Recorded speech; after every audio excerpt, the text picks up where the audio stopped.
Some people might simply suggest that Prince Harry is no more than a petulant child, someone of course who likes his own way and gets his own way. You know, as we saw with that recent court ruling with the Mirror Group newspapers, as it was at the time now, Reach PLC. It's interesting, let me tell you about that particular background, that particular story, because a lot of people are basically saying it's a victory.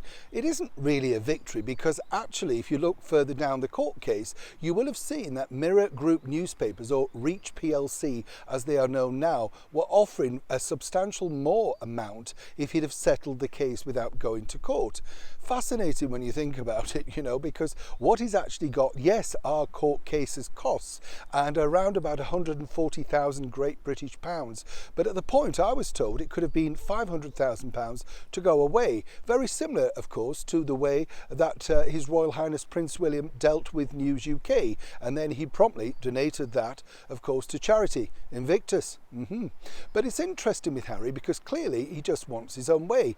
If you recall, of course, he and Meghan basically said they wanted a simple life, and Harry went through a phase of being described as just call me Harry. You know, he seemed to want to relinquish all royal titles, move forward and be an independent person, a private person, as they said in South Park.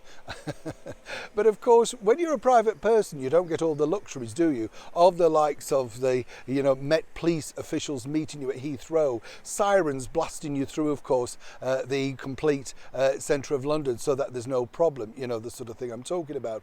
What I find fascinating now is that Prince Harry truly cannot relinquish anything to do with the British monarchy because, as he's been told, literally that is your selling point.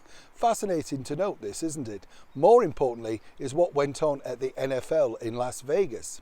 Now, you see, what's interesting here is a strange choice, as I told you, but a paid choice for the former royal known as Prince Harry. He would have been given a substantial sum to present that award from a very lucrative organisation, not without money, the NFL. And that's the reason why Harry had to dash off to Vegas. No two ways about it.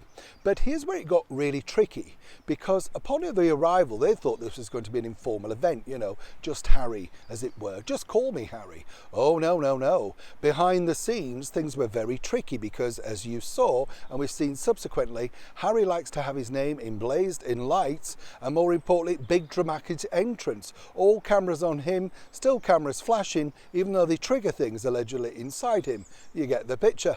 What's more interesting to note is this, that he wanted to be titled, and this was right until the last moment, he had to be titled the Duke of Sussex, Prince Harry, or, as they say, the Duke of Sussex, Prince Harry. And that was the thing. It had to be read out very clearly, very concisely, before he walked onto the stage, as you're seeing now, to do his stand-up alleged comedy routine. Fascinating to note, as I've often said here on the show, because as he pointed out to his chum Tom Bradbury at ITV doing the interview for Spare, yeah, you can remove the titles, but what good would that do? Seemingly a lot of good in the terms of Harry out in Vegas. He would simply just be a citizen with, of course, a dinner suit on and some ginger hair presenting an award. But being the Duke of Sussex, Prince Harry, carries a lot more clout, and that's something even he, alongside his cable TV actress wife Meghan Markle, have finally clicked onto. Neil Sean in the very heart of London.